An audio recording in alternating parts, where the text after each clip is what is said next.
公關主要工作係負責企業機構同外界嘅溝通。Lawrence 係一間公關公司嘅負責人。今年年初，隨住 AI 浪潮湧入各行各業，佢哋公司亦都開始探索呢方面嘅技術喺日常工作上面嘅應用。Lawrence，hello。Hello Matthew。我知你哋公司最近呢年開始用生成式 AI 啦，係啦，好似 ChatGPT 啊或者 Midjourney 咁，呢啲 AI 工具又點樣幫到你哋咧？其實最主要嚟講就兩個方面，第一方面就係節省成本。咁因為傳統嚟講，我哋可能花5個鐘、6個鐘做嘅嘢，咁而家通過 AI 之後咧，其實可能變成1個鐘、2個鐘。咁節省咗個時間嚟講咧，就可以做更加多唔同嘅工作啦。咁呢一個就可能話係一個節省成本方面啦。咁第二方面啊，就係一個開拓新客源啦。咁因為我哋即係傳統咧，就做翻即係可能公關嘅本行啦。咁但係如果通過 AI 嘅時候，我哋可以涉獵到更加多唔同嘅範疇，例如設計啊，可能係digital marketing 啊。咁呢方面嚟講，亦都可以幫助到我哋去接觸到更加多嘅客戶咯。不如我示範俾你睇。好啊。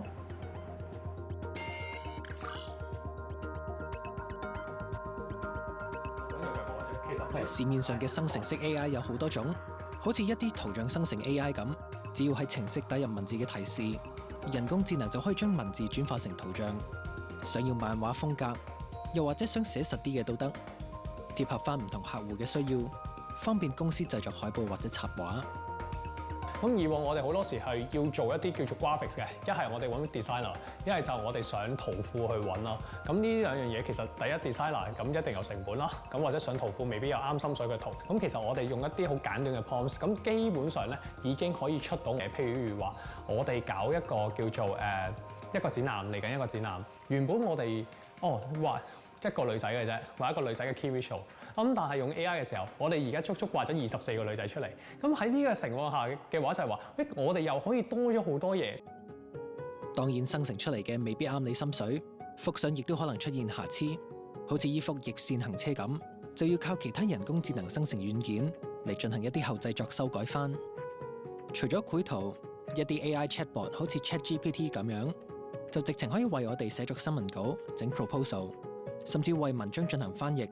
所有嘢都可以喺幾分鐘之內做完。我哋聽 order 做事，然後每日都係將一啲任務拖延嘅，即係拖延症已經冇得再拖延，因為 AI 可以幫你做晒大部分嘅嘢。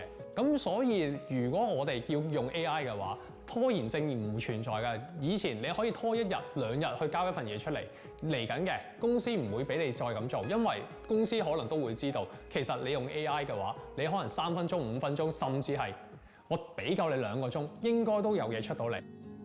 就係咁樣 ，AI 就可以幫我哋釋放到更加多嘅時間出嚟，而時間嘅分配由寫作創作，亦都開始轉移到一啲人手嘅 fine tuning 工序，成為作品脫穎而出嘅關鍵。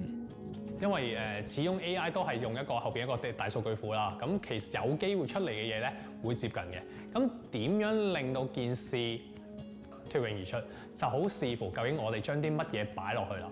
咁就係話，我哋喺個 prompt 上邊，或者係我哋喺諗呢樣嘢上邊，我哋要加啲個人嘅元素上去，令到佢幫助我哋去表達呢件事，而唔係純粹靠佢幫我哋做一件事。即係我諗一樣嘢要好清楚明白嘅就係、我哋係用 AI 而唔係 AI 取代緊我哋。